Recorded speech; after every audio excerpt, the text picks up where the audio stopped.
Everyone,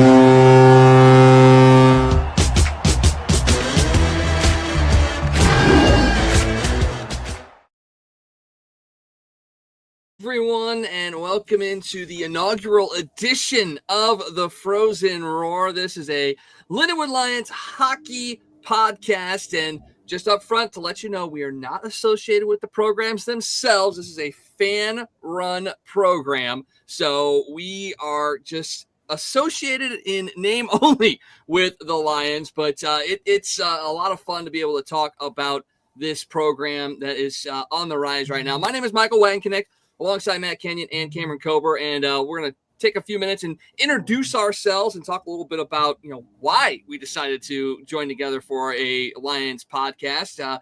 And we'll start with the man on the upper left-hand corner on my screen, Matt Kenyon. You probably have heard his voice pretty frequently if you go to listen to Lions games throughout the year. But Matt Kenyon, tell us a little bit about yourself and why you wanted to get together and put a Lions podcast together. Yeah, somehow I don't know how I got the prime spot here on the upper left corner, but I'll take it. But yeah, well, I mean, kind of obvious. Obviously, I'm in and around the programs a little bit with kind of my role there. But honestly, Lindenwood hockey is how I fell in love with Lindenwood. If I go way back to my time in high school, going out to the old Lindenwood Ice Arena to watch the programs and take some really poor quality photos of them on an old DSLR camera and all that you can still dig through my Facebook to find those. But yeah, that Lindenwood hockey is how I got introduced to Lindenwood and found the school from there. So just, always thought about starting a podcast too. So happy to jump on with two guys like you and talk a little more hockey and more about Lindenwood and just, have some fun with it. Yeah. I mean, we've known each other a while and have been associated with it. Cameron, you're kind of a veteran, but also still kind of new to the scene. Tell us a little bit about what you do and what got you into Lindenwood hockey and everything that led you to this point. Yeah, so basically my whole journey started probably about 4 years ago, I would say. So it doesn't look like I'm a veteran, but I have been around. I work on it every single day. But my main role is I'm the team's DJ. So I create the warm-up mixes. I press the goal horn live at the games. I have a button, so I'll press that. It's pretty cool. Haven't messed up yet, knock on wood. But no, it's a lot of fun. Getting to see the people react and stuff like that is one of the coolest things that you can possibly do. And just trying to create a good environment. And what got me into Lindenwood was that, I was just, I think I was 15 years old. And I sent an email and just, curious. I sent it to Nick. And I didn't hear back for probably 4 or 5 months. And I was in my theology class in high school, my junior year, I think it was. And I got an email back and he said that, he was up for it. And it's been history ever since then. I'll be going into my 3rd year here with the program. And, they've just been fantastic. Every single year is just like family here. I never imagined I'd be doing a podcast, but, getting close friends like you guys has just been a dream come true. And I'm excited to see what happens. Yeah, you do a good job of spinning the dials every game too. Oh yeah, always have the arena rocking and everything. So I appreciate it. Thank you. And that goal horn is quite loud. It is definitely something that invokes going down to Blues games, and it just so happens that they share a rink with the Blues, so everything fits perfectly together. And hopefully this year they'll be hearing that goal horn a lot, not just at the men's D1 level, but across all 4 of the Lindenwood programs. And we'll jump right into it and talk about the D1 men's program, because there are a lot of changes that took place, and really a lot of changes that took place in a short amount of time, and a bit surprisingly as well. And for us, we kind of were in the behind the scenes of knowing how things were starting to happen, because for myself, I work at the university. Matt, you're well connected with the teams as well as Cameron, so we kind of heard some rumblings about what was happening before it all went down, but pretty much during the OVC softball championships, you find out that this team is going to be looking for a new head coach. It was a bit of a shock to me, and I kind of wanted to get your guys' reactions to when you heard the news that, we were going to be looking for a new coach. Yeah, I mean, I was kind of sitting at work, and actually it was one of the SIDs at Lindenwood, Andrew Honerkamp, who texted me. He said, hey, and this was after Bill McCult had been announced at Michigan Tech. He sent me that that press release on Michigan Tech's end, I was like, well, there's a way to start the work day. So that's kind of how I found out. And that made some time at the bank interesting. Yeah, I remember I remember where exactly I was. I was driving home from work, and I saw the notification about, it was on Twitter, that the athletics page posted about how they're looking for a new coach. That's how I found out. And then, well, it didn't say that at first. The headline was kind of different, something about a statement from Mr. Coomer. And so I clicked on that thinking, like, oh boy, what's going on? And I click on it, and we're finding a new coach. And I'm like, oh my gosh. Because what's crazy is, like, I think about a few weeks before that is when it was. I was at a AAA Blues game doing one of their playoff games against Carshield. And he was there, actually, with one of my old coaches. I used to play hockey, so he was there with him. So I said hi. I never introduced myself. And a few weeks later, I guess I'll never see him again. So it was kind of crazy. I think for everybody's side, and from what I've seen in different like media clips, and I know Coach McColt was on an interview up there, and incoming Lions coach Keith Fisher has also stated kind of the same thing on some of his press availability, is that I think it moved just as quick on the employment side for everybody as it did on the fan and college hockey wide world side. Yeah, it certainly did. And, you look at it at the time and you're like, okay, this guy's bolting after 1 year here. Like, what was that all about? But then you dig a little bit deeper and you get into the weeds and figure out, he coached there. It was one of his first coaching stops. And, this opportunity became available. I think all of us would at least entertain the thought of going back to an alma mater or a first job and being able to, take the reins and mold the program the way that you want to mold it. So, I don't think there was even really a bad word spoken about Coach McColt after his departure. And that's about setting a precedent and a standard, because you don't want to badmouth, former coaches or what have you. And you're never going to get another coach to come in. But I still think a lot of it was genuine. And it was even talked about in the introductory press conference for Coach Fisher as well. So you had that moment where you're like, man, what the heck? But at the end of the day, you look at the surrounding parts around it, and you go, it ended up probably working out really, really well for not only Michigan Tech and McColt, but Lindenwood as well. Yeah, I think that whenever something like that happens to you, it's so sudden. It's such a shock. But at the end of the day, I think it really, honestly, it worked out in the end for everybody. Like you said, it worked out for both parties. I think having Keith Fisher come in with his credibility, he's pretty much, he has the credibility almost that McColt has. He's been with a top program, one of those Power 5 programs in the NCAA. So bringing in that experience, especially with the Frozen Four, he was just here last year, actually, in St. Louis. And so hearing him, his press conference that he had when I was there for, it was just great to hear all the things that he has for the program and the future of it.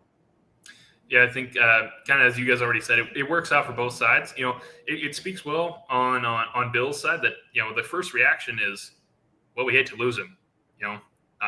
It shows what a good hire that is on the Michigan Tech side. And, Mike, I think you talked about it a little bit just a minute ago. That's going to be a good fit for the Huskies and Bill to kind of shape that program, take them forward in the CCHA, compete for a McNaughton Cup. But yeah, it works out on his end that, well, hey, Lindenwood loses a good coach and he gets a good fit at Michigan Tech. But hey, we bring another great fit into the program in Keith Fisher, and I loved everything I've seen and heard from him and his media availability and everything so far. And I'm interested to see how he shapes the program going forward. And I think he's definitely going to build it up. Well, I will say too, real quick, I will say one of the stories when I first met him at that press conference, we were doing the video with David Snyder, great guy. He makes great videos, but yeah, we were in the locker room doing his little interview that he had, and then we were walking out, and so I brought him upstairs to take more pictures and stuff, and just like it shows you how down to earth he is. Whenever we were kind of struggling to grab all the equipment and stuff like that, because there was so much to bring up there, and I mean, even with his family there, he was still asking, like, to help us. Like, he was like, hey, do you guys need any help? Just kept asking for help, holding doors for us and stuff like that. It goes to show that he's like a down-to-earth guy, which I think will be a great fit for the program too. Mm-hmm. Well, that explains everybody that is associated with hockey too, and that's what makes this sport so enjoyable. Is that I very rarely do you come across anybody, coaches, players, what have you, that aren't the greatest people out there, because they play the toughest sport and they're incredibly tough on the ice, but outside of that, they're awesome. And one of the things that Matt and I talked about outside of this program about Coach Fisher is his ability to build programs. And yes, this is his first head coaching job, but he is a program builder. And we saw some progress last year under McCall, and obviously they brought in some transfers, and with the transfer portal and all that stuff, it is always going to be an evolving landscape. But to have a guy that has come in that's had longevity at one place, really longevity at a couple of different places, but has been able to build those programs throughout as an assistant, now to take over a program that is the only D1 hockey program for now in the area, and one that's on the rise too. I mean, a program that has beaten some top 10 teams already, some big names in Wisconsin and Notre Dame especially. But to have all of that kind of already in place for him, and now to come in and use his influence on this program, it's going to be incredible to see. And he said something in his press conference about, being able to compete for Frozen Fours in, who knows, 5, 10, 15 years. I look at that and I go, I don't think 15 years is the right call. I think it's going to be closer to that 5 to 7 year range where they're talked about in those conversations. I don't know about you guys though, but you've had interactions with them. I think you got that same kind of feeling. Go ahead, Ken. Yeah.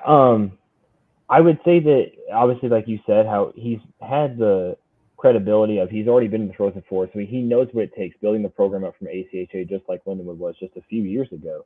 And so I think that with his head coaching gig, like he said, it's going to be a change, but at the same time, you're still in that same atmosphere. You're still playing hockey. You're still with the guys, So I would honestly, as I'm a fan too at the same time, so it'd be awesome to see him in 5 to 7 years as well in that tournament. And I don't think that's something that's crazy to say either, with all these recruits that are coming in, and I think that they have the right staff and personnel to make it work, and it's fun to see how fast they've been growing too.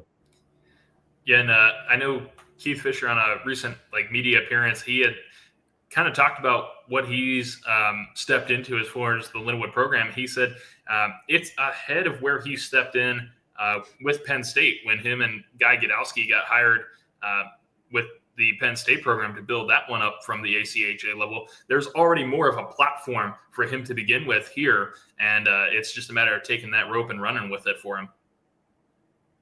I'm so glad you used the word platform and not runway, but that's a cardinal thing, and we aren't even going to talk about that. And speaking of that, though, the fact that there is that platform there, it's not just the fact that they took an ACHA program, moved to D1. You've got a D1 program here, but you've got a very successful ACHA men's program as well. Obviously, national champions last year, but I mean, you've got that pedigree as well, and the Division I team was a national championship winning ACHA team in years past as well. So it's not like, you took a team at the ACHA level, jumped them up, and they struggled and what have you. You already took a successful program, moved it up, had another one come behind it that was still successful, and now your D1 program is successful as well. And with the schedule that this team has coming up this year, you're going to have to hit the ground running. Yeah, it's going to be another tough schedule for sure. But I mean, they're playing some teams that we've already sprinkled in some mentions. They've had some success against that wasn't necessarily expected or expected at all in some cases. And then you have some I don't want to say lighter teams, because anybody can beat anybody on a given day, but you have some breaks in those schedules between those really top tier opponents, to kind of get in the things that you want to work on a little bit more. And obviously I think, Coach Fisher is going to have some systems that he wants to get established here in the early going that you'll probably see develop as the season moves along. So it'll be interesting to kind of watch how that works as they get into some of what he wants to do here in charge of this program.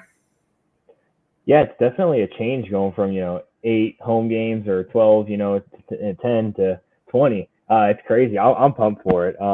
But when you look at some of the teams in the schedule, I'm looking at it right now, and it's diverse. I mean, you got Big Ten teams, you got NCHC teams, you have an ACHA team as well. You're playing the national development team as well. That's going to be a fun game. But it's a great test. I do have a question. Are we tournament eligible this year? Because I've seen is the hockey team. Okay. Yeah, every program is tournament eligible. Yeah.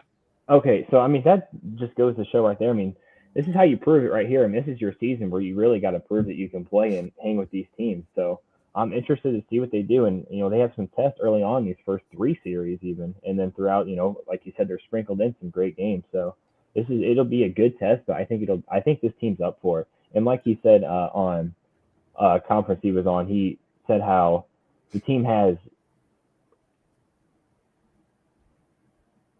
Oh, we lost Cam there. His audio cut out. Uh-oh. Live media here. Yes, very much so. Well, we'll try to get him back in. Yep, we got you. Yep. Ooh, there he is. Okay. Well, I forgot. Gotta be careful not to switch screens sometimes. That's the joy of having multiple screens. You switch out of one and cut your audio. Yep. Yeah, it got me too. Well, that's a lesson learned. Oh, go ahead and finish your thought. Yeah, I think that it's gonna, like I said before, I'm probably much gonna repeat myself here because I forgot what I was saying, but it's gonna be a tough schedule, but it's also something that's good. I think that they're gonna prepare well. He said Keith Fisher said he doesn't want to go hard the first few weeks of practice. He doesn't want the guys getting sick of them and sick of the system. He wants them to learn the system. He wants them to go through it all so they can be prepared for that Wisconsin series. Well, yeah, and Cam, I think before you would cut out too, you were talking about how with this team being tournament eligible now, they're going to have to put up quite a good effort. They're going to have to beat some of these teams again that they might not be expected to beat. But that's the luxury of being, we talk about, the scheduling, how tough it is to make the tournament as an independent like you are. You're going to have to stack the schedule against you with these teams like Wisconsin, Denver, Miami, Ohio, Maine, Minnesota, Duluth. Like those are the teams that you're going to have to schedule in order to have a ranking high enough and get into all the pairwise rankings and all the mathematics and stuff. But we'll save that for a different podcast than the opener. But you have to play within that mathematics system and have to get the right rankings and numbers in your favor to make the tournament as an independent. And, that's how Arizona State got into tournament conversations when they were an independent school, and they still had a tough time, making it even with the backing of an Arizona State behind you. Yeah. You got to win at least 20, 25 games to even be considered for sure. And you got to beat the top teams. You got to beat the independents too. I mean, that's just how it is. I mean, you got to win games. I mean, it's as simple as that, because there's no conference. I mean, you can win this conference tournament that we have coming up, the independent one, but it doesn't get you an auto bid. So you got to win, 85% of your games that you play, which can be tough because in the NCAA college, it's so diverse everywhere. Every team has, good players. I mean, there's really no bad team in the NCAA. Anyone can beat any team on any given night. So it's going to be a tough schedule regardless, but with these first 4 games coming up, or these first 6 games even, it'll be a good test for the team and see what they can do. Well, and you look at it, and you've got the national tournament thing to look forward to. You've obviously got the independent it's the United Collegiate Hockey Cup. It's the independent teams coming together at Centene to have that postseason tournament, to give them that experience for a lot of these schools that are still trying to get into the feeling of what a postseason tournament's like as well. But not only that, I mean, again, you're an independent. And it's already been talked about numerous times, not just on the people that are outside of the program, but inside the program as well. They're searching for a conference. So this, in a sense, is also an audition for some of these conferences as well, because they're not going to just bring you in as cannon fodder for some of these other teams. They want to make sure that their conference is competitive. So if you can go out there and you can show well against the Wisconsins and the Denvers and the Miami, Ohio's and all of that, that's also an audition process for the conferences that you're looking at as well. And, you guys have talked numerous times about the different avenues you'd like to see this program go. Lay it out to these people. What's conference in your mind is the one that's best suited for Lindenwood here in the coming years? I really like the CCHA, Central Collegiate Hockey Association, to kind of expand that name out further. I think there's a lot of advantages there. There's a lot of similar size schools to Lindenwood. So that means a lot of like-minded athletic programs, which really helps overall when you're in a conference like that. I think it's a good level of competition. Certainly one that Lindenwood, I think, is capable of putting up good efforts against night in, night out. There's some, historical programs in that conference. You talked about Bowling Green and Michigan Tech and some of the other ones. It's got one of the newest programs in college hockey in Augustana, St. Thomas, who is transferring out. They're moving to the NCHC, but they're a newer D1 program as far as things are considered. And there's some historical ties to St. Louis with the CCHA. St. Louis University was a founding member of the original CCHA conference, and they formed that with Bowling Green, Ohio State, and the fourth one is slipping there. But some historical ties to the St. Louis area with the old Billikens program. And personally, one that I would like to see my first live collegiate D1 hockey game was Bowling Green against Minnesota State Mankato at the time. That was at the Slater Family Ice Arena up there in Bowling Green when my older brother was going to school there. Yeah, I mean, it's obvious, that Lindenwood wants to join a conference. And with St. Thomas leaving, I think in the 26-27 seasons when they're leaving for the NCHC, the timing, it makes sense. It's perfect for them. And that they're in a win now mode. They want to win. They don't want to be a mediocre team. That's been stated many times before. So that they want to win in a conference is really going to help you out there too. Especially with the CCHA, it's a tough conference. It really is. They got solid teams all around. So I would like to see CCHA. It makes sense geographically as well. And so it's only a matter of time before they join a conference. I hope it's soon. That being said, if the NCHC wants to, even up the numbers with St. Thomas coming in, that'd be a fun one to see the Lions rocking and rolling in with North Dakota, Omaha, the Denver and Colorado's, Arizona State, and Miami, Ohio, who is always rumored to be moving back to the CCHA. If you ask Red Hawks fans all over the place, some of them want to be in the NCHC, some of them want to go back to the CCHA where they have some historical rivalries. So you never know what spot opens up there. And if the NCHC ever comes going, Lindenwood, go through that door. Well, and with the landscape of college sports now, with all the conference changes that are going on at the the big sports, which hockey is a big sport, but you could wait 2 years and the next conference could pull you in as well. We actually just saw it a few days ago in the OVC with Tennessee Tech. After being a part of that conference since 1949, they're going to be jumping ship to the south, to the SoCon. So, it's not a guarantee that you join a conference and then you're there. It could change just like that. They could offer you a great package and you say, yeah, and it's better competition, what have you. So, just because you're looking at one doesn't mean another one's not going to offer you something better in a couple of years and you make that change. And, you guys both are over at Centene quite frequently, as is myself. And we're starting to see some other things that are changing that are helping this program be able to get into a conference, be able to get more recognition. And some of the changes have already taken place over there as well. And I was lucky enough to skate across one of those new additions, which is the Lionhead logo at center ice on that USA rink. So Keith Fisher has come in. Jason Coomer has made it a priority to kind of really make that rink a Lindenwood rink. How big was it to get that Lionhead on there, and what other changes could we be seeing heading into this season and maybe beyond? Well, I know that one of the biggest things about getting that Lion head at that center ice is that Centene, that arena specifically, the USA rink, holds so many events, so many big events too. You know, like the ACHA Nationals, it holds the Blues Puck Cancer game, and many more for that matter. The high school championship games are there too. And A lot so of AAA I tournaments think as well. yeah, exactly. And I think that having that branding of Lindenwood there, like this is Lindenwood's rink, is going to be good for the program to showcase themselves because they've had that logo at the blue line there. But, you know, when you get that logo at center ice, it just means so much more for a branding perspective of it. Yeah, I mean, it looks absolutely beautiful. Looks good when Mike's skating across it too. He absolutely flies across that little. I say they're getting so much screen time, but how slow I go across that lion head. Me, I mean, I should have caught a pass over across that when my team was playing.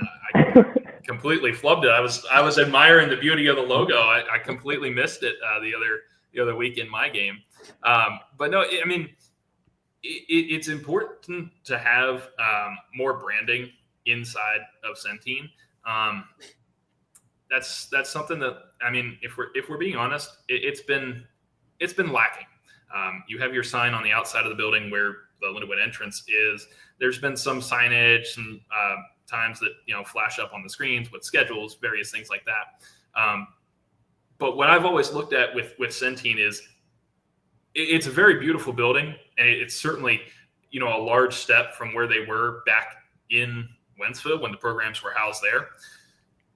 But I've always looked back at, okay, Wentzville was your own rink. It was the Lindenwood Ice Arena. You would walk in and everything was painted in the Lindenwood color scheme. You had huge banners of all your players hanging on the walls, all your schedules. Everything was yours. So to have that branding now increase inside that arena and get some more exposure adds some automatic credibility that that building is yours. I mean, there was some discussion online with some of the opponents that had come in to play Lindenwood. One of the opposing players, I won't name him, I won't name the team. I kind of thought the comment was hilarious myself, to be honest. He described it as a frozen Costco. And you look around, whew, it kind of is like the frozen food section at Costco a little bit there.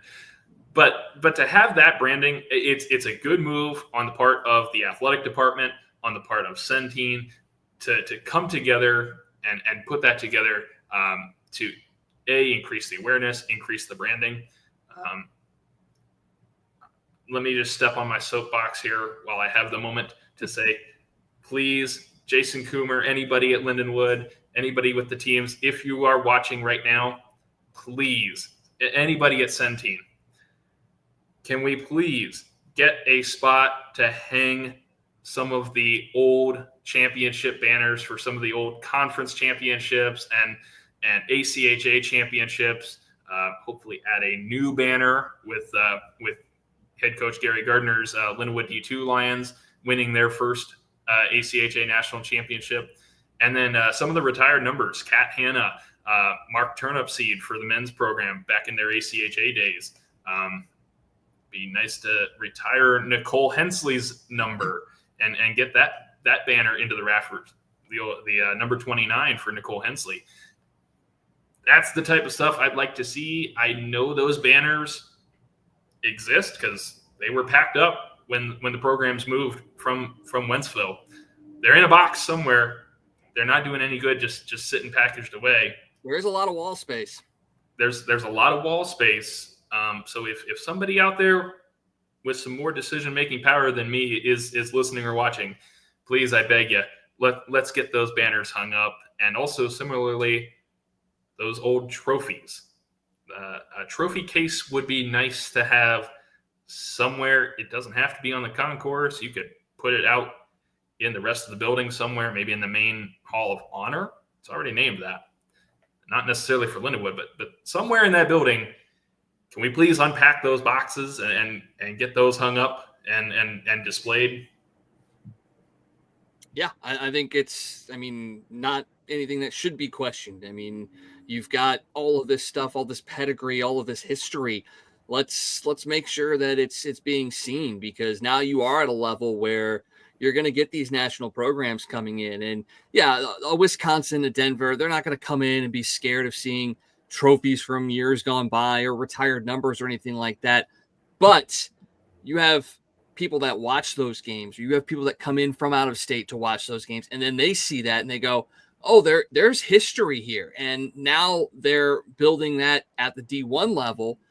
Maybe I don't get a chance to go to a Wisconsin or a Denver. Maybe I want to stay closer to home and I want to play in the St. Louis area. Well, I've got a program that has history, that has pedigree, that has championships, that has retired numbers. You've got USA national Olympians that have played for this program as well. You can see that in the rafters.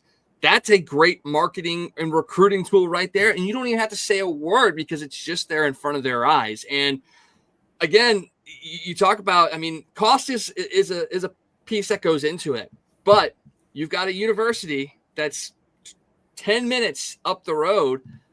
How many people that go to that school are there, for getting their graduate's degree or something along those lines, that maybe they could, have as a graduate research project or something, or a graduate project, go paint something on the wall and then you can hang stuff up. Like there are ways to connect, not just the hockey program, but the university and people that maybe don't go to the hockey games, but all of a sudden now they're connected to it and they have something that will draw them to those hockey games. So, I mean, again, that's all above our pay grade, but there might be ways to make that, and then even connect it with the local high schools and club teams as well. That's another thing that could help bring in more of that, grouping and community that they're looking for. And I think we just ran off the rails there a little bit, but Cameron, get Sorry, I started that. You're new. You're still kind of new into this. Give us your thoughts on that. Yeah, I think Lindenwood has a very historic program, and especially in the ACHA with their national championships. I mean, we just won one last year with the D2 team. So I think, it is a good recruiting tool to bring in people to show that credibility, like you said. And I think that it's something that they should definitely consider. I mean, having the retired numbers and, like you said with Nicole Hensley, I think that it definitely needs to be taken into consideration, a legendary goaltender at that point. Well, and it just kind of gets me because, look, I'll be honest. I work at Centene part-time when I'm not broadcasting or doing whatever. And, so at the end of the night, go around, lock up the building. So sometimes I'll walk down the hallway just because I got to check some doors over on that side. And inside the Lindenwood storage area that's underneath the bleachers, you can see some of those old trophies just kind of peeking up over the fence, and I'm just like, those just need to be displayed. That I walk by it every time. I'm like, take it out of the box. Let's put it somewhere. Matt just needs to unlock that door and just start setting up at the end after everybody's left. Display. Oh my gosh, where did this come from? That's crazy. Yeah, there's going to be a trophy case right when you walk in. It's going to be built overnight very haphazardly with some 2x4s. Oh, well, let's kind of wrap up a little bit on the D1 men's program, because there are 3 other programs that we're going to talk about tonight. But we got to get into a little bit about the changes that are going on with the roster as well. Obviously, head coach leaves. A handful of players have left and joined him at Michigan Tech, including the starting goaltender from last year, Owen Bartoszkiewicz. Obviously, things are changing, especially with the transfer portal. But now that some of these Canadian junior players are able to come into America and play at the collegiate level as well, you've actually seen a couple of big moves already being made by Lindenwood, and you've got some good returning players as well. We'll talk a little bit about the makeup of this team. Even though the roster hasn't officially been released, we can't talk about who's going to be on there. I know I'm on it too. It's most of the rosters, not the whole thing. Yeah, but they started putting it up on the website today. They did. Okay, I did not even see that either. But I mean, you look at some of the posts that have come out recently with a couple of Canadian junior guys coming down. What do you see that the early impressions of a Keith Fisher built lineup?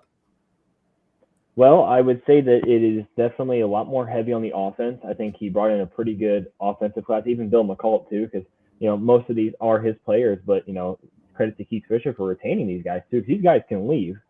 They can go anywhere else if they have the option to.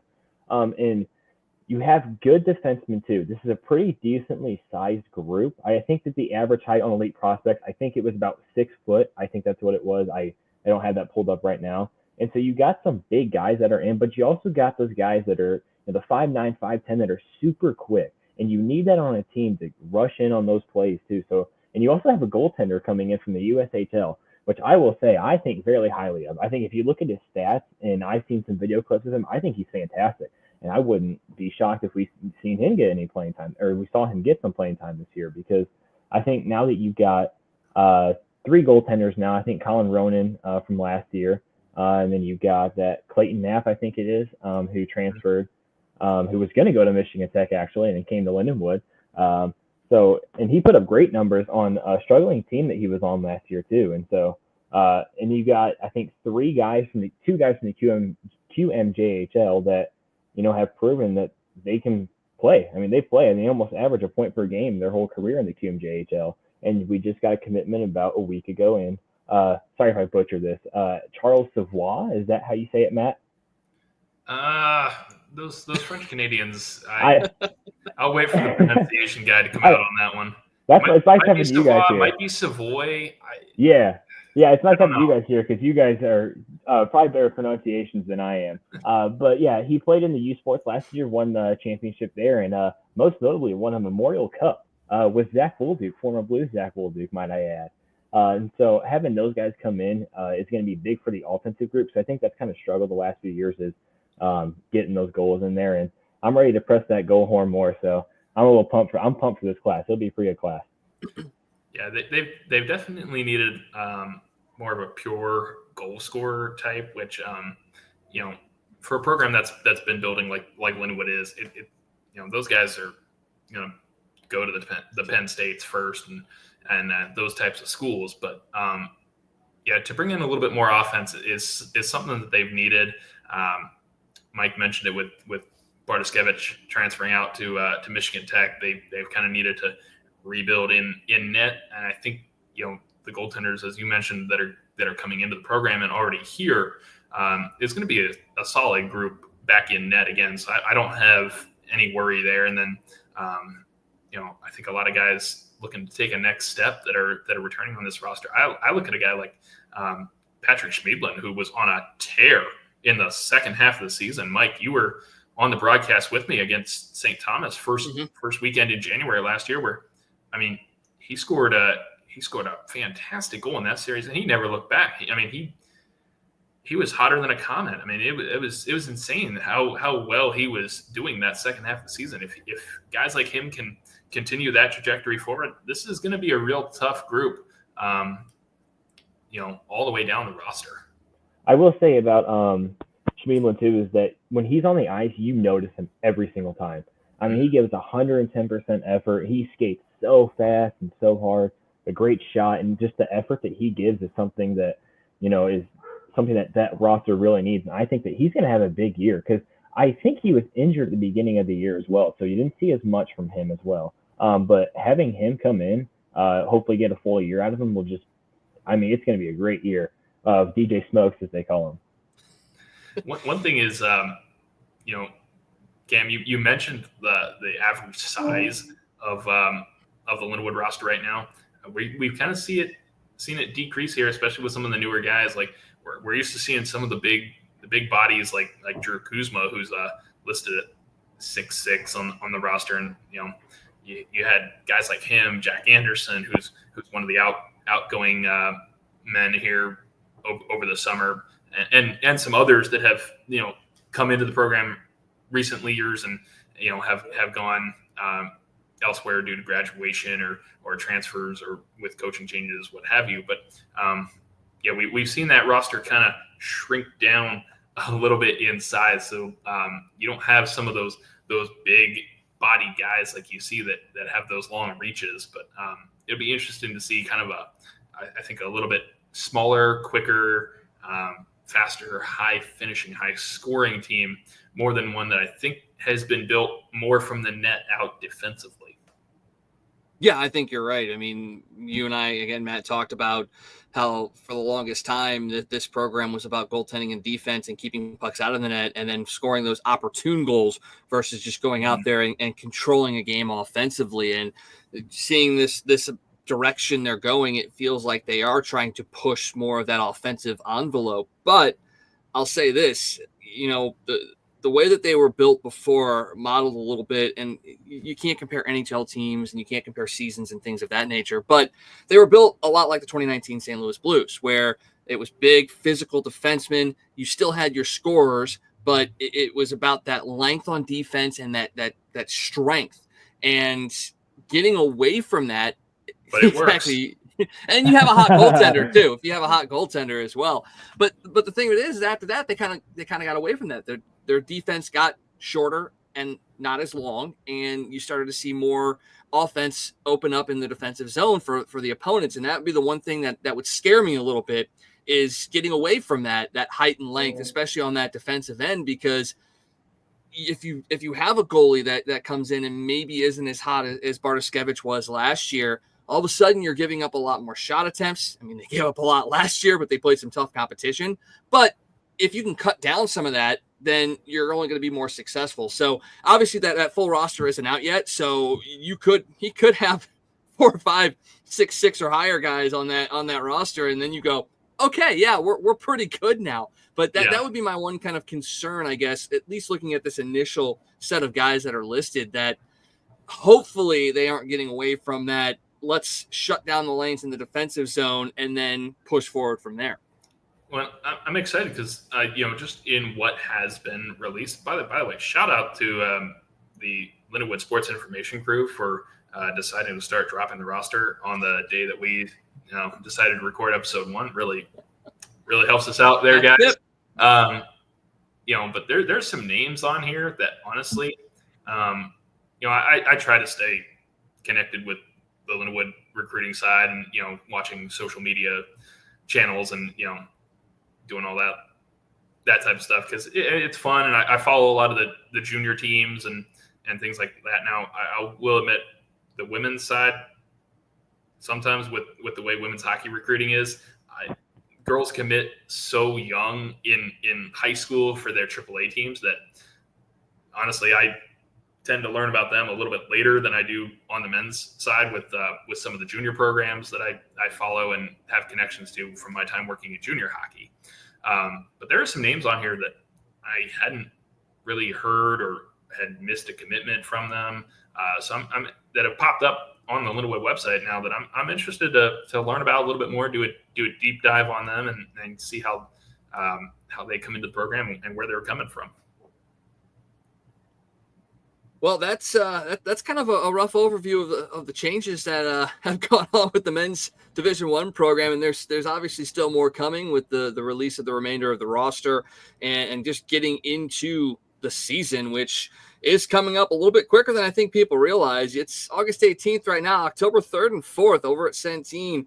University of Wisconsin is coming in for a 2-game set. Oh yeah, didn't we beat them one time last year in Wisconsin? So there's definitely going to be some bad blood, I think, come October 3rd and 4th. So make sure you get your tickets, whether it's single game or season tickets, at lindenwoodlions.com, so that you can catch the games against Wisconsin and the games against Denver, Miami, University of Ohio. Just so many really good games coming to the Centene Community Ice Center this year, not just for the men's D1, but for all 4 of the programs that are out there. And well, let's parlay that into talking a little bit about the Division I women's program. And, you look at the pedigree that they have produced as well. And it's a different landscape, I think, in women's hockey than it is in men's hockey, because in men's hockey, there's a ton of diversity. So many programs can win, night in and night out. Not to say that's not the same case for the women, but there seems to be just a different hierarchy. You've got a couple of top tier teams, and then everybody else is kind of fighting for whatever's left over. And that's kind of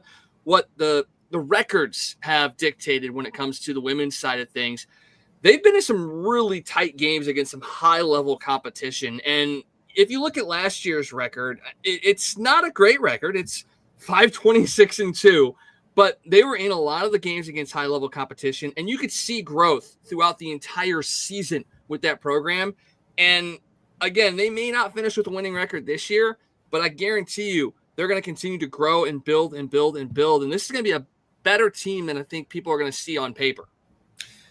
Yeah, well, one thing that's positive for Lindenwood is getting Josie Dunn back for another year of her graduate student time.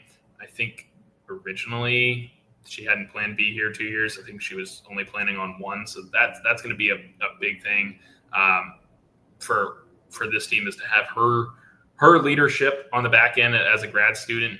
And Mike, you said it. There was times that I think this Lindenwood team last year, they didn't get the result they deserved. Quite frankly, It was just bad bounce or what have you, or just opposite goaltender would make a fantastic save on what was essentially a very young team last season. They graduated a lot of girls that from the season prior. It's again, I think, going to be a younger roster, heavily international roster. Looking at head coach Taylor Wasok's recruiting and the roster online. Once again, shout out Lindenwood Sports Information for having that up for us. But it's going to be another younger group, but one that I think is poised to take a next step. There was definitely some players last year that I thought they deserved to have more on the score sheet than they got. Now, obviously, a big loss for this Lindenwood offense is, of course, Morgan Knightsky, who was lost to graduation, as is the case a lot of times with you'd love to keep players for 8-year contracts like you see in the pros, but it's just not possible because these young men and women have to move on at some point from their academic careers into the professional landscape and just their lives. But that's going to be a big loss for Lindenwood offensively, one that I'm interested to see how they look to spread the wealth a little bit more from just relying on her at times, I think. But that'll be a big change, one that I'm excited to see evolve. And they've got another tough schedule as well, but an interesting one for them with some newer teams that are coming to town as well that we haven't seen before. Yeah, it's a younger team, so it's always going to be a little bit of a challenge because they were young as last year as well. But, when you have a young team, you can develop them yourself. And they didn't lose too many people to the transfer portal either. I was just looking at that yesterday. And so they have the right coaching staff. They have everything in place. And, it's just a matter of time before we see them come up and make some noise here soon. Well, and one thing looking at last year's team, and yes, you can go down the score sheet and say, oh, yeah, that person's gone, that person's gone, that person's gone. But in the first couple of years that Morgan was here, it almost felt like she was the offense and there was no one else. But looking at last year, 1, 2, 3, 4, 5, 6, 7, 8, 9, 10 multi-goal scorers, 11, 12, 13, 14, 15 total goal scorers outside of Morgan Knightsky. So you did see a bit more of a distribution of wealth. And a lot of it was because teams, keyed in on her. They tried to stop her, and yet she still continued to put up points. But you saw players stepping up, especially younger players that got that experience in their freshman year and now can take that leadership position and move forward. I mean, looking at the roster this year, 3 senior/graduate students on the roster.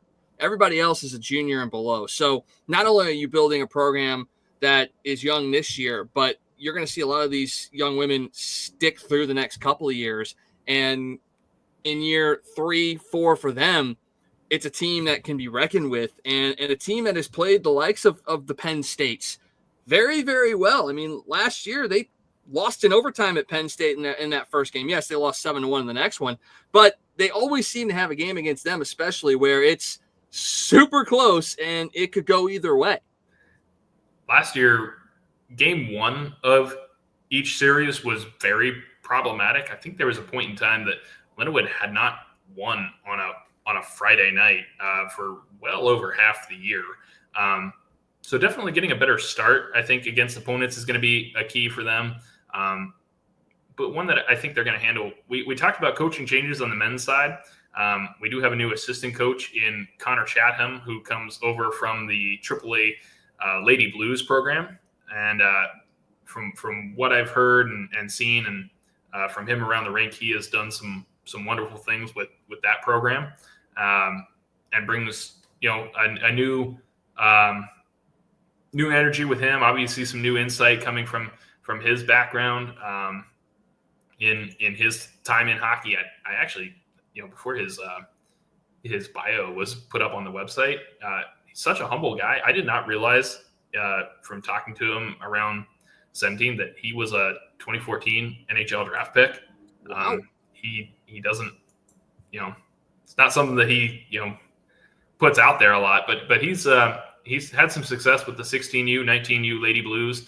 So I'm interested to see how him, Taylor, and Ariel DeSmet, the other Lions assistant coach for this coming season, shape this team going forward.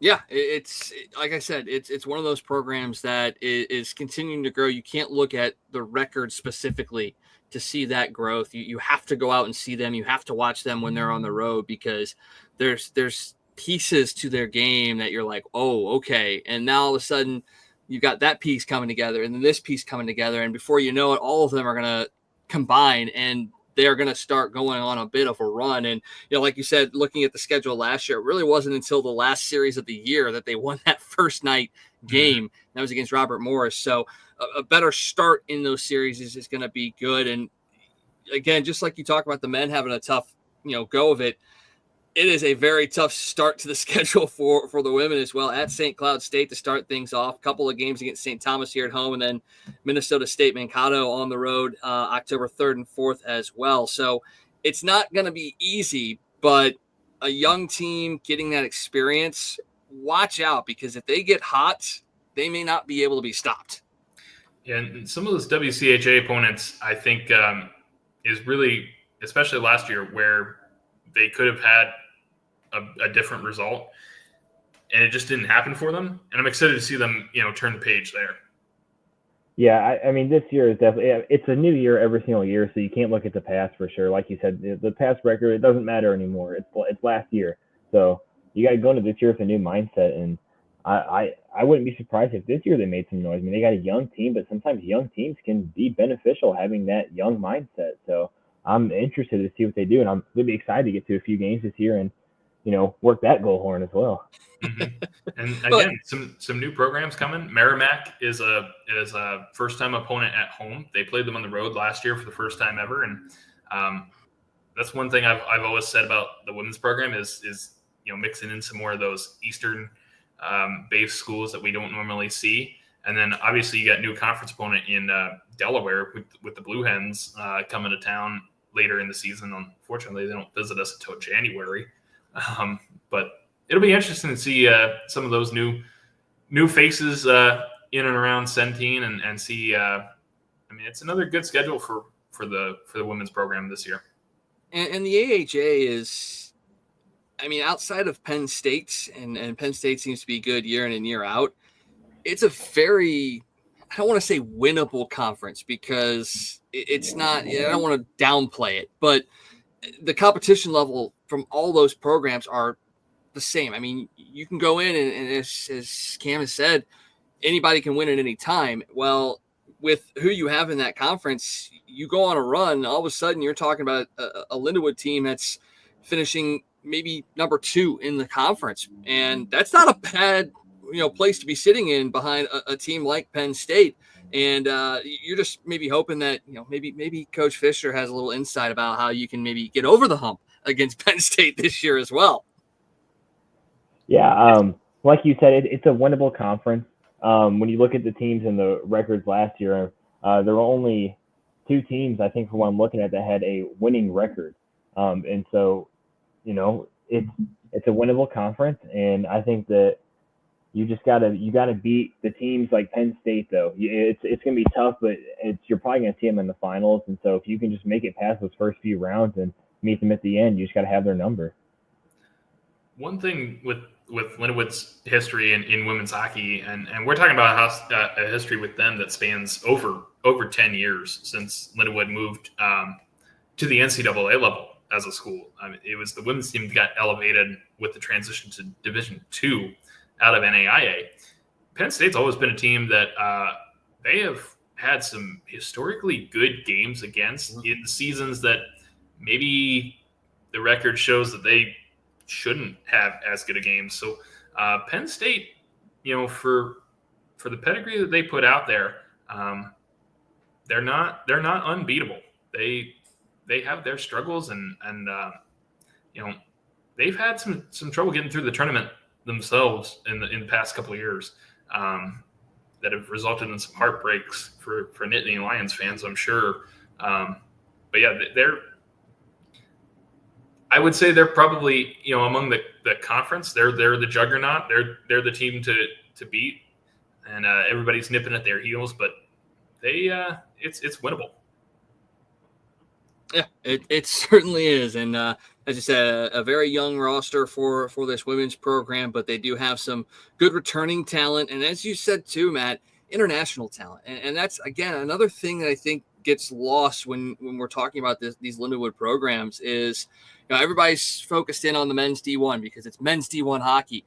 But you look at what this women's team has done and who they've brought in, and again, the international experience they've got. It's something that cannot be overlooked because you're going up against best on best in those moments. And yes, some of these players may be coming from those smaller European schools. They're not the USAs, they're not the Canadas, but they're playing against those teams and they're getting that experience. It's something that you can't overlook. For sure. I mean, I'll give, Taylor Wassoke, Lindenwood head coach, a lot of credit. She travels the globe searching for players. I mean, I'd love to see her airline miles that she racks up during a given summer. But I mean, you talk about kids coming from Slovakia, Spain, a couple of the traditional, Swedens and those types of hockey hotbeds over on the other side of the pond. But I mean, Claudia Castellanos, Madrid, Spain. That's going to be my first time seeing a Spanish hockey player, men's or women's. Yeah. Really anywhere. I mean, you've had Lucy Corto, who hails from France, and Elena Zilniaks, who have been on the team from France. So, some of these less traditional hockey countries, I'd say, I'm excited to see the talent that's produced here, and credit for the Lindenwood coaching staff to go out and find them. Yeah, I think that's one thing with the women's teams. They recruit internationally pretty well. Like you said, I mean, I got of all the countries I can name, I probably can't name any more than that. But no, and if you look at it on their elite prospects profiles, there's some point getters on that team too. And so we'll see how that transfers over to the NCAA because it's a different league, and so hopefully it helps them out in a positive way this season. Well, you can definitely go out and support them as much as you possibly can. Their first home series will be September 26th and 27th when they host St. Thomas. They'll be on the road against St. Cloud State to get things underway September 19th and September 20th. Plenty of big games for them this year as well at Centene. So make sure you get out and support the women just as much as you support the men, because if you look at it, both the men's and women's programs, not just at the collegiate level, but national levels, are just absolutely killing it right now. And you want to make sure you see some of these young players before they really make it big in the international stage for sure.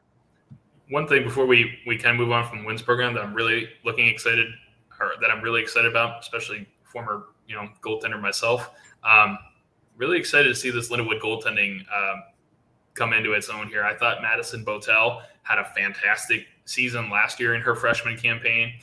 Catherine Hodgins, who spent time in the net as well. I'm excited to see how both of them take the next step entering their sophomore seasons. And then 4 goalies are going to be on this roster with Lexington Secreto coming in as a graduate student, and then freshman Zoe Rimstad out of the Academy of the Holy Angels in Minnesota. So I'm excited to see how the goaltending comes together, and I think that's going to be. We talked about how the men's team has been solid from the net out. I think this is going to be another Lindenwood squad too that is really going to have a brick wall inside the net this season. I think they also got a transfer from Ohio State and a goaltender as well, if I'm not mistaken. So, having that kind of credibility and that experience from a school like that can help them out as well. And, having to be able to back up each other like that, I think will help out a lot too. They can learn from each other in that aspect of it too. I definitely wouldn't want to be at a practice and see those goalies fighting for that position, because there's not going to be very many pucks going into the back of the net even at practice. So you look at it and what wins championships a lot of the time. Yeah, everybody talks about the offense, but it's goaltending and defense. If you don't have that set, then everything else doesn't really matter. You're not going to win every game 7-6 or 9-8 or what have you. You got to have goaltending, you got to have defense, and that's kind of becoming the MO for these Lindenwood programs. And you say defense and goaltending win championships, and the men's ACHA team had that, but damn, did they have some offense too, and that helped lead them to a national championship. So you look at that and you go, okay, yeah, this is pretty good to have a team that is, off of a national championship, bringing a lot of people back in, and they got a chance to do it again. And they've got a tough schedule as well. Let's talk a little bit about what they are going to be looking like this year and kind of the odds that they have a chance to repeat. Yeah, I mean, this team, they could fill the net last season. Cam, I know you haven't been with the ACHA group as much, but man, you would have had a sore thumb on that goal horn last year. I like that. I mean, there were times, and look, you asked me about my favorite type of game to call. Sometimes, and I'll tell this to all of our coaches when I see them, I love a 2-1 game. Win or lose, it's exciting. Anybody, is in it the whole way through. There were times, I will say, and if Gary is watching this, he made it tough for me in the booth with some of those 11-0 wins last season. That it was hard to get through the third period, especially when I don't have Mike at my side there to kind of bounce off him and talk about the weather or talk about him flying across that center ice logo. There were some times that his team made it tough in a good affair, especially because I like to get excited about the goals, but it's tough in those scenarios because I'd like to do the guys justice and still be excited about their goals, but also not be at the point where somebody online is like, well, this guy's getting excited and they're blowing the barn doors off a team. It's 12-0. He can calm down. One thing that really sticks out to me about this team is freshman Nick Jones, 55 points in 27 games as a freshman. I mean, that's almost unheard of, I feel like, and especially at that high of a level in your freshman year. And even the year before that, in NA3, having 72 points in 43 games.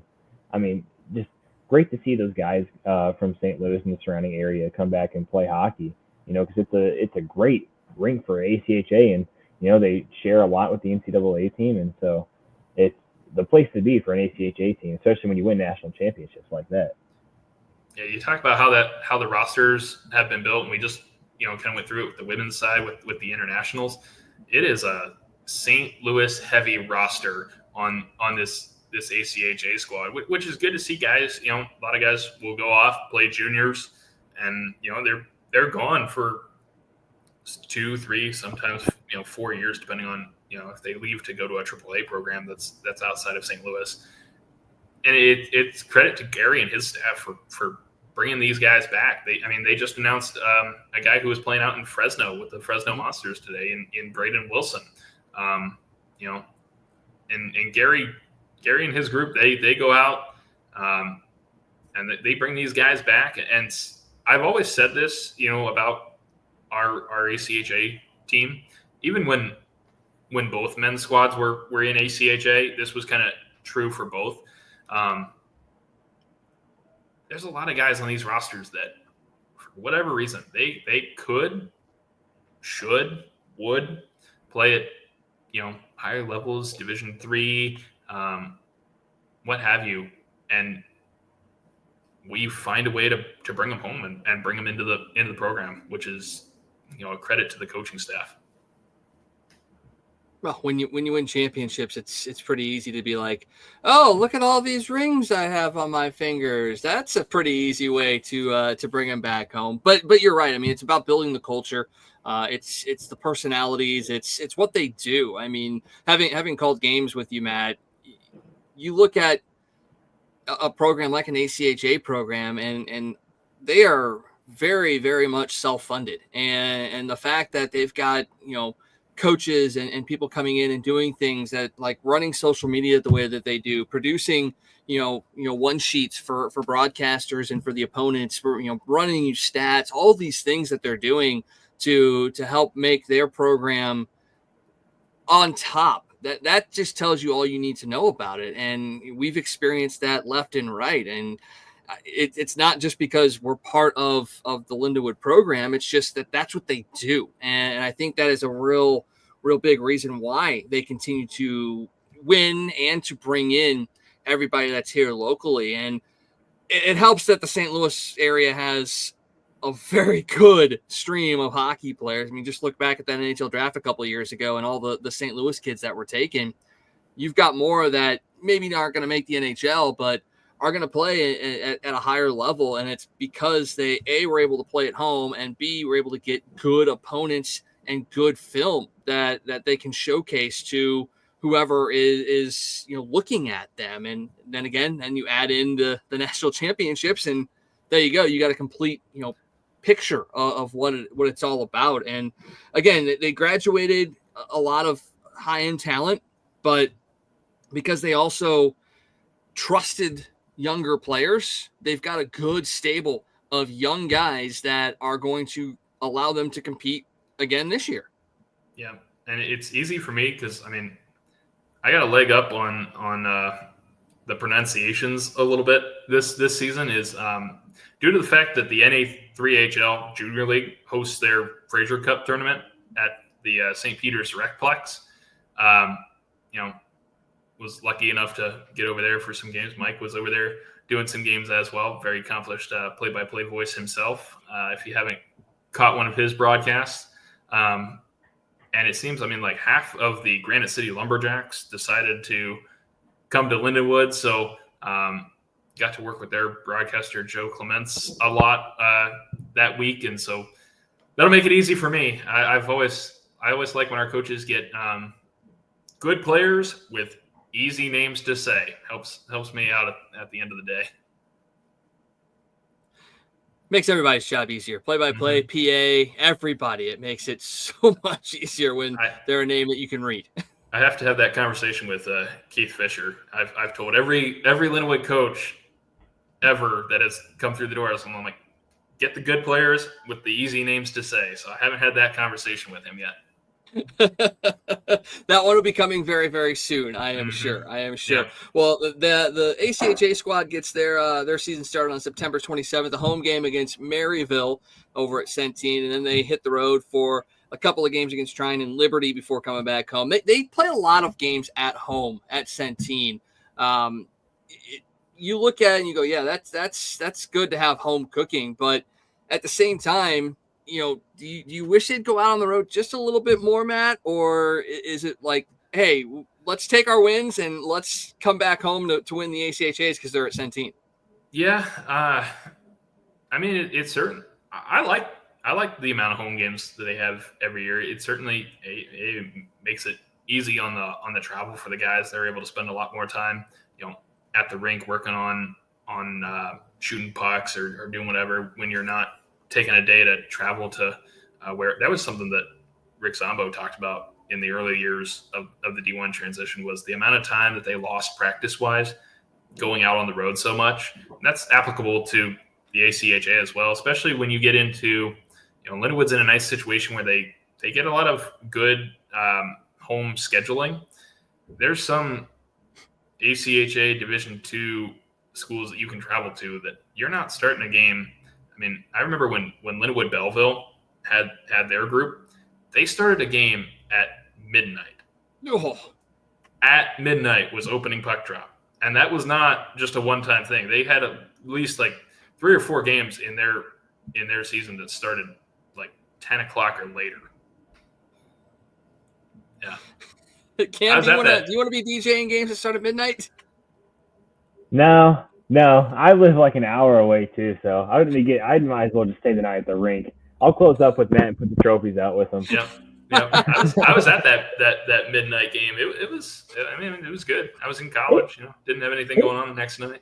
It would be, an interesting thing to do. I know Kentucky, actually, their ACHA team, they'll do midnight games too, and they have that place like sold out too for those midnight games. But oh man, for someone like me who's that drive and having that midnight game, that wouldn't be a good recipe. That's why actually, sorry to transition a little bit here, but for the NCAA team having their Saturday games a little bit of a later time, it's kind of a change this year, and I don't know how much that will affect the ACHA because they also play the Fridays and Saturdays too. So I know there's multiple sheets available, so we'll kind of see how that plays out there.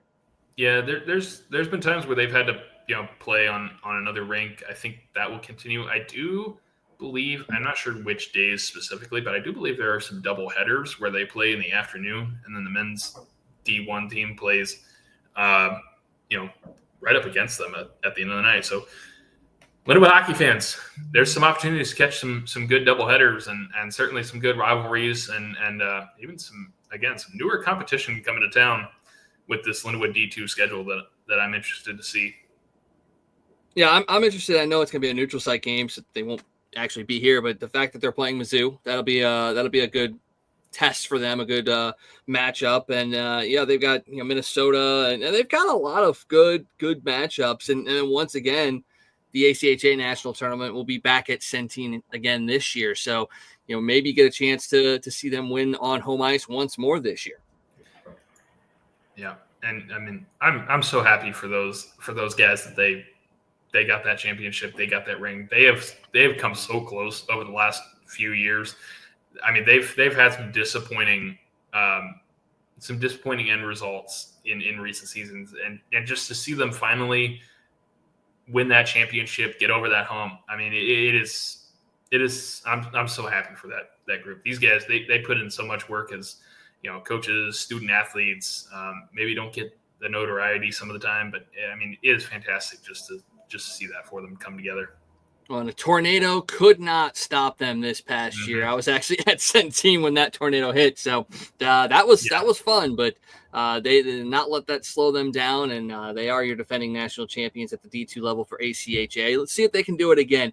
We'll touch on the women's ACHA team here real quick, mainly because there's not a whole lot of information out yet on their team this year. They've obviously graduated a couple of players that were big components of their team. Loki Antonio and Madison Teague are the big names that are no longer going to be a part of this program. So they are also a young team, and I got a chance to see them firsthand a lot last year doing a lot of their games.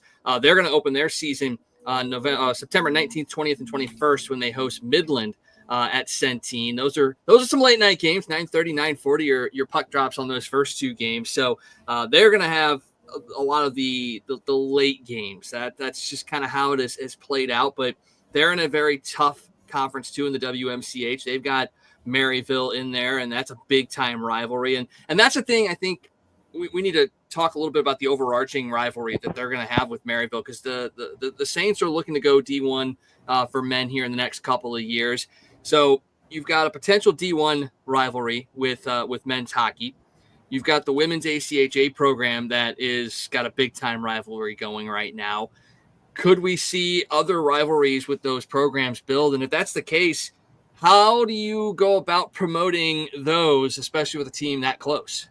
I would say, you got to get those cup games in, having that, just something to battle for, something a little more to bring the fans into. That's a big thing that brings a crowd in, is having, a Maryville and Lindenwood game. It means a lot when it's two teams from the area, and it's just like, oh well, let's head out to this game, and then you go and you see it's for the championship game of the the rivalry, which I think would be pretty cool.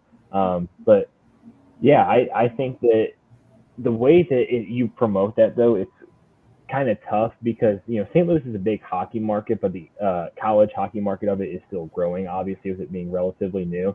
So the marketing of it would be something that's a little bit of a challenge. But I think once you get that out there, people see that and they want to support any way they can of hockey teams in the area.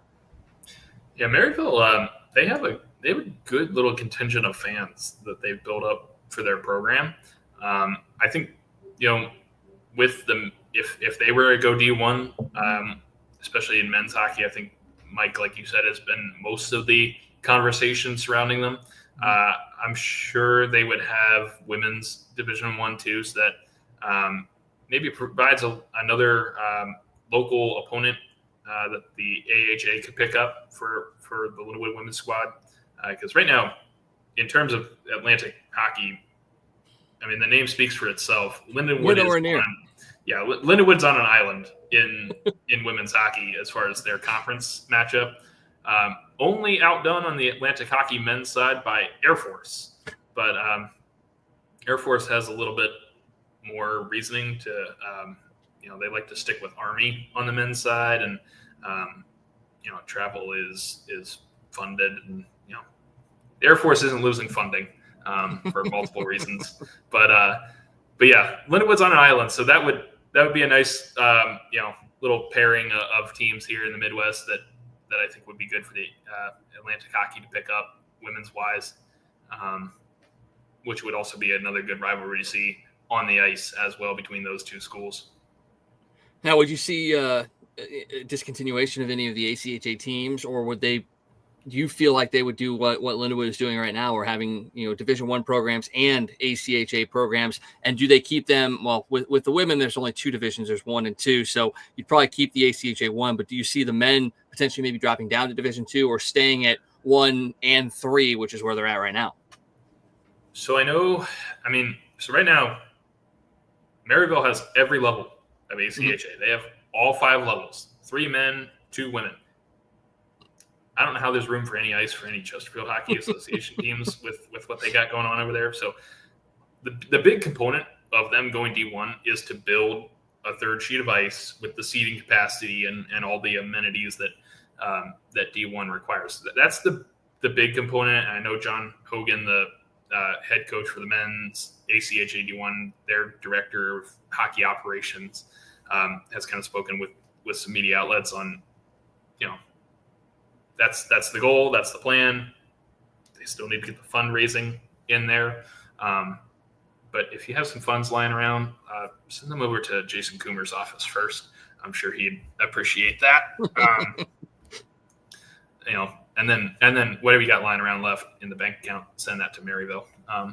But make the bulk of your donation towards Lindenwood. But anyway, they still have to build the arena. So that's number one. To get back on track, to answer your question, Mike, they could keep every level of the ACHA if they want to. There is an ACHA rule, I believe it is, that at least on the men's side, if you have NCAA Division I hockey, you cannot have ACHA D1 unless you're grandfathered in.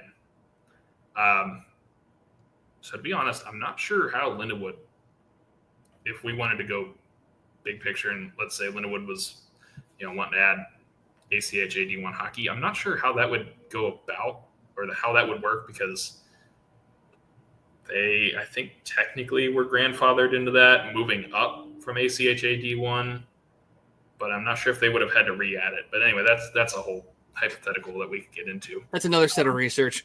Yeah, but there is a rule, and if Maryville wanted to go that route, they would have all 5 levels existing already, so they could keep ACHA D1. And like I said, that's an obscure rule. I'm not even sure on the fine details and how that actually presents itself, but I do know that rule exists from talking with some of our coaches around the time that we were transitioning. I wonder if that would have to do with the fact that, if you have a ACHA D1 program, that you might have the ability to bring a guy up to the NCAA level, whereas if it's a D2, you may not be able to bring. Because I don't know how that the rules work in that. Can you only bring them up essentially one division? And if that's the case, then Division II would be the highest you can go. No, I mean you could. An NCAA team could sign a guy. I mean, there's the whole compliance and scholarships, all that. That's something that's beyond that. But I mean, we'll let the coaches talk about that. Yeah, okay. Put it into Lindenwood's perspective here. If a D2 ACHA Lindenwood player, was being looked at by our NCAA squad, I mean, as long as, to my understanding, as long as all the roster and everything, fits, our NCAA team can sign a guy now. Again, simple terms. That's my understanding. Well, we saw that with Penn State. That goalie, didn't he play in ACHA and then he went up to NCAA? So that's kind of a cool story. You see it a lot with goalies, especially with goaltending injuries. Arizona State plucked a guy out of their men's program, and they're a team. You look at that; they've kept ACHA D1 because they were grandfathered into that. But Mike, I think it actually works more with scheduling because ACHA D1 has more you can't start those midnight games unless it's predetermined. Because I think, Cam, you mentioned Kentucky, they're ACHA D2, but I think Liberty also does a midnight madness game. So unless it's something like that where it's predetermined, it's agreed upon, it's a one-time thing, like ACHA D1, I think you have to start at certain times. You can't just start wherever. So I think it's more related to that than anything else. Well, stuff that we can dive into as this show goes on over the coming weeks, and as we lead into the new seasons for everybody, we can talk more and more about the different intricacies of NCAA and ACHA levels as well. So sorry, Mike. I got a text. Somebody's watching. I have got a note. I've been handed a note. Lindenwood is grandfathered into that. So if they wanted to start a D1 program at the ACHA level, they are allowed to. I would like to thank our viewership for sending that in. I'd like to give you proper credit. I'm not sure how we're able to discuss that. But we'll talk off camera with these people and get clarification on who we can talk about and who we can't talk about. That and I would trust the source on that one. Just saying. I know that's very. Oh yeah, trust me. But yeah. If anybody knows Matt, you can trust him when he says trust me. Yeah. I work at a bank, so that's credibility in my name. Yeah, and there's never been an inside bank job. No. Never. All right, well, we've probably talked your ears off long enough for our first show, almost an hour and a half talking about Lindenwood hockey. We've got plenty more to talk about as the weeks go by, but we'll start to kind of wrap things up here and let people go about their nights. But give you guys a chance to kind of talk a little bit about what you guys, at least at this point in time, are going to be doing this year in regards to Lindenwood hockey. And Cam, we'll start with you because you're the one that provides the excitement outside of the hockey team. So tell us a little bit about what's in store, what you're bringing this year to the games, and what fans can expect to see and hear.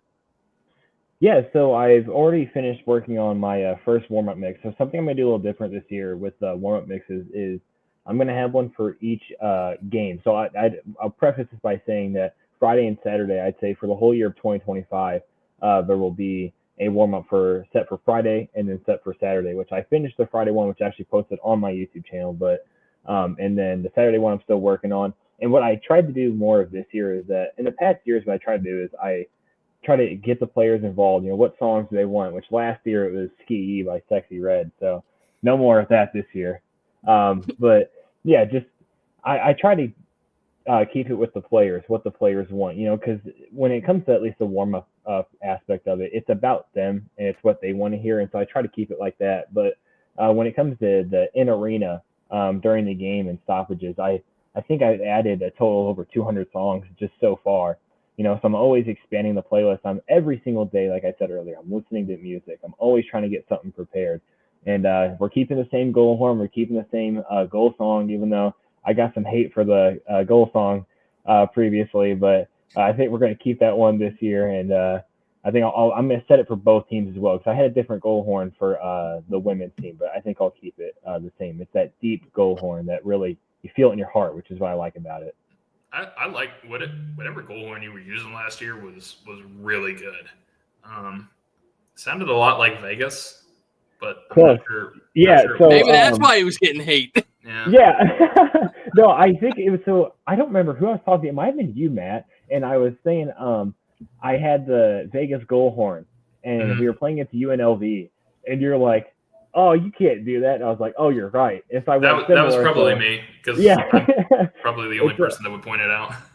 You can actually on my YouTube channel if you look from the last year, it's Vegas's goal horn from what I posted. But this year it's Colorado is what I use. It's two goal horns combined actually. It's Colorado and San Jose. So I combine those goal horns and then I have this app and it's just a button. I have it on my iPad and I press it when I know and I haven't messed up yet. Like I said, knock on wood. But you'll have that eventually. For sure. It happens in NHL games. You see it all the time where the lights start to come on. I mean, yeah. Oh, they get fined for it too, by the way.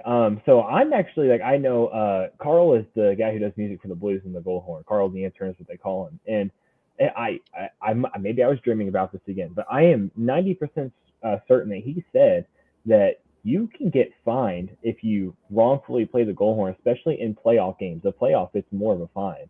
So thankfully the NCAA doesn't do that yet. If that ever happens, oh boy. Yeah, it happened. I mean, it's something that if it happens, it happens, and then I'll be on the call further down the booth saying, "Well, looks like DJ Cam got a little trigger happy here tonight." There was one time I think it was against St. Thomas that the goal I saw it. Like I have a good view. I'm like almost at center ice, a little to the left of it, so I had a good view of it. I saw it in the net. But only nobody reacted. No fans reacted. The ref didn't point. And so I pressed it for half a second. And I think if you listen to the broadcast, you can kind of hear it too. I pressed it for half a second. I went, oh crap. And and then he did the point and I was like, oh, okay. My heart sank. And I looked at Carrie, who is she runs those games. And I looked at her with just a shocked face, oh my God. But, yeah, speaking of music, I forgot to mention this. I will give a shout out to Jeremy Boyer. He has sent me his organ recordings, and so I use those for the games to try to keep it that St. Louis feel. And he sent me a few this year. One from Kendrick Lamar. It's Not Like Us. And if we ever go up big on some of those teams, we'll be hearing that a little bit. I'd love to hear that against Wisconsin. Yeah. I know. That's what I said. I don't care if we go 1-0. If we're at least in the second period, we're up. I'm playing it. I do not care. I mean, like I said at the beginning, you do a great job with it. There's sometimes where I'm doing the game and I'll hear the music that's happening. I'm like, oh, this sounds good, but I can't fully process what you're actually play. I mean, I'll be honest, I didn't know what our goal song was this season because I'm talking, I'm doing other things, I'm analyzing the play. I just can't process what it actually is, but I'm like, oh, it's cranking. It sounds good. Yeah. So what I use for that, it's a rock and roll part 2, but I kind of customize it to where I have these line wars that play throughout it, and we'll kind of do that throughout the game as well. I have this whole software is what I do all this music on. So my laptop I'm on right now is what I use. So I have a hotkey. So I think it's number 1. I have it as I press number 1 and the line war plays. So me and Keith is the PA. We kind of back and forth do that, but. Yeah, no, the win song is changing this year. I will say, no more "All I Do Is Win," which I was kind of not forced into that, but it was kind of like a you have to play it kind of thing. And so now this year we're doing "You Make My Dreams Come True." So we're going to be doing that kind of a throwback song for the win. Okay. There you go. Well, that's pretty good. Well, and breaking news. Yeah, see, there you go. You get breaking news on this show because you got insiders. Yeah. Although we're not going to break anything that isn't already out there, so I guess we're insiders that are normal. I guess I don't know. I don't know how you would explain that, but Matt, I mean, you've been the voice of Lindenwood hockey for the last handful of years. I know that there's some changes going on that we don't know about yet, but as of right now, I know that women's hockey, you're hopefully going to be back for that one too, right? Yeah, this would be my 10th season of doing games. I first started doing games in the 14-15 season when I was still a student. Did it for Lindenwood TV for there was a series that we covered. It was like back-to-back men's, women's against Minnesota Duluth, men's against Central Oklahoma. We got the Lindenwood TV equipment out to Wentzville. Somebody decided to throw me on the play-by-play because they knew I wanted to do it. Did that weekend. That was my first experience ever calling hockey. Didn't know a thing about what I was doing. Mike Wall, my old communications advisor, real great guy. He told me going into that weekend, you're going to have fun. You're going to screw up. Just roll with it. Have a great time. And I did. And then I think like the week after that, Tom Wagner called me. I don't know how to this day, I don't know how he got my phone number. I don't know, but he called me and he's like, hey, do you want to come do more of the women's games? And we got the live stream. And I was like, yes, I'm in. So I've been doing the games ever since, and then added men's D1 and ACHA into the fold, and done some of the women's ACHA in the past before you stepped into that role, Mike, and you do a great job with them as well. And appreciate it. Yeah. So I mean, there's some things of they're trying to figure out what platform some of the games will be on, but that's wherever it's at, above our pay grade, wherever it's at, I'll be around. So I'll be on the mic somewhere, and then happy to be here.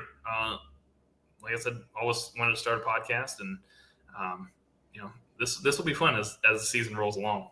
Yeah, it certainly will. And hopefully we get some good feedback, and that'll allow us to reach out and maybe bring on some coaches, maybe some players, maybe some administrators to talk about, the direction of the programs that are going right now. That's the absolute maybe some hope. Alumni too.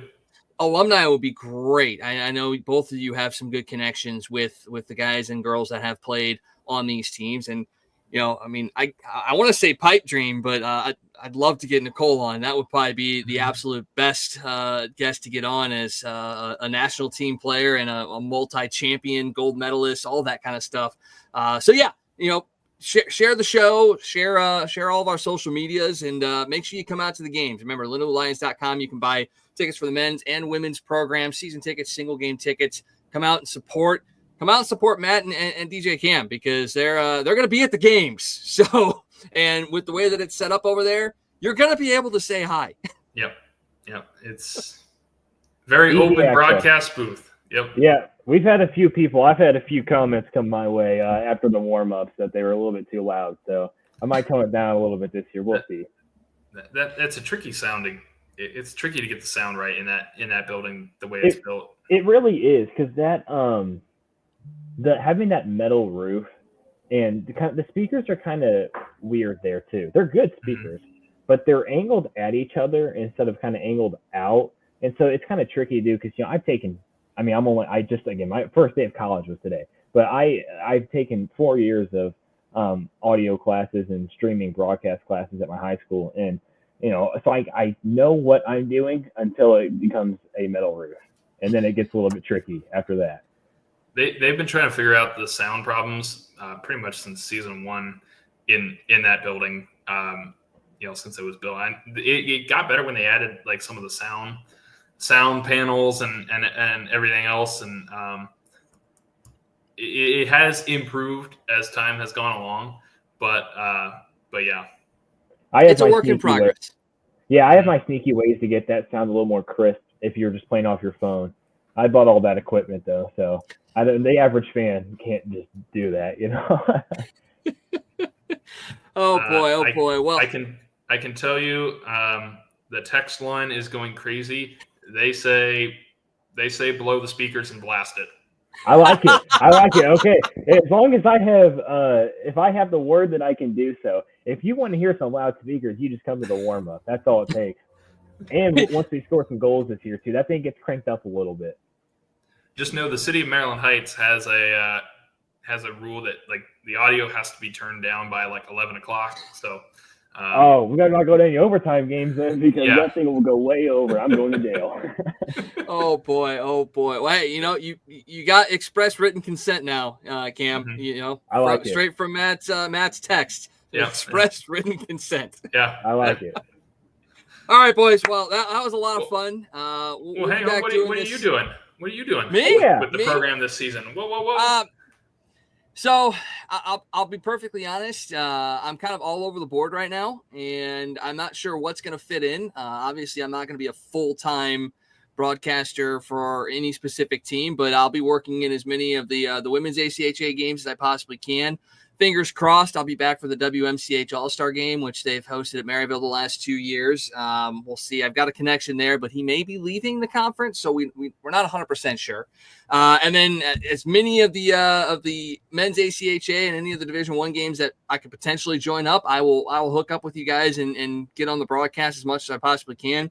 Honestly, I'm all over the place. I'm getting ready to finalize 10 Lindenwood Road broadcasts for a couple of different programs here in the fall. So you'll be able to hear me on KCLC, the radio station, for some select road games, and then a lot of freelance work. So it may not all be Lindenwood, but I'll be all over the place, and wherever I can fit in, I'm going to be there because, again, you look at these schedules and you go, I want to be a part of those games as much as you can. I'm excited. This coming Thursday, I'm on the PA for Lindenwood women's soccer. So excited to get back behind the mic for the first time in the fall, and hopefully the PA is working because newsflash, there was a lightning strike this weekend. Oh, they had another one? No. That happened last spring with or not. Yeah, it was early last summer. High school boys lacrosse championships. There was a lightning strike. Took out the video board. Blew out the video board. This weekend at the Fan Fest, lightning bolt hit the press box, and everybody's working through some stuff. Some things are working, some things aren't, and we're hoping that we can kind of get everything squared away pretty quickly because obviously, not just hockey, but a lot of these programs have some big time matchups coming up at Hunter, and you're going to want to make sure everything's working, and you're going to want to get out there because the women's soccer team started off 2-0 already. They went out on the road this weekend, won their first 2 games, and they're the defending OVC tournament champions. And guess what? They brought back a majority of their team, and they're only going to get better. So lots of good things happening in Lindenwood sports.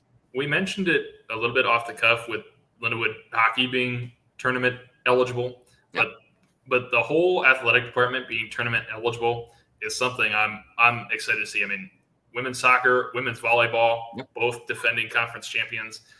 They earned a right to be in the tournament last year. I was disappointed they couldn't continue on. Women's basketball. That was another one. And deep in the WNIT. I think there's some other programs that are kind of poised to really elevate here and really take advantage of that. And I think you're going to see some Lions in national tournament conversation outside of the hockey rink too. It's a good time to be a Lions sports fan. We'll just put it that way. All right, we got to get going because you got something else, Matt? Oh, come on, keep it rolling. One more thing. I'm going to put this out there. If anybody else, this is kind of going off the hang the banners conversation. If anybody out there is listening that can make something happen, we open with Wisconsin for men's hockey. I've gone ahead. I've checked the schedules. That Friday night, there is not a Blues game. And the Blues are in a situation where they're at home Thursday, and I think they're at home that Saturday, the 4th. Somebody with decision-making power, please find out if Dylan Holloway is available to drop the puck, former Wisconsin Badger. That'd be cool. But, yeah, somebody make that happen. Okay, now we can wrap up. Let's go. That would be absolutely perfect. I mean, they're actually on the road in Chicago on the 4th, but it's a 6:00 puck drop. So you can still get out there. You can still have Holloway drop the puck. That's a 45-minute flight. Yeah, he can drop the puck, and if he wanted to leave after the first period and make the flight, he can do it. So there's barely enough time to serve peanuts on that flight. Exactly. So let's find a way to make that happen. Well, we will continue to be talking about Lindenwood hockey as the weeks go on. Make sure you join us every Monday night here at 7:00 on the Frozen Roar. DJ Cam, Matt Kenyon will be alongside for as much as we possibly can. Obviously, we have live, so maybe one of us will miss a show. Who knows? But most of us will be here every single week to talk Lions hockey. Make sure you get out to Centene and check out all of the games. Check out DJ Cam and Matt Kenyon whenever they're out there as well. Gentlemen, Great first show, and let's run it back next week. Yeah, it's been fun. Well, for Cameron Kober, Matt Kenyon, I'm Michael Wagenknecht. Thank you for joining us, and we will see you guys next week.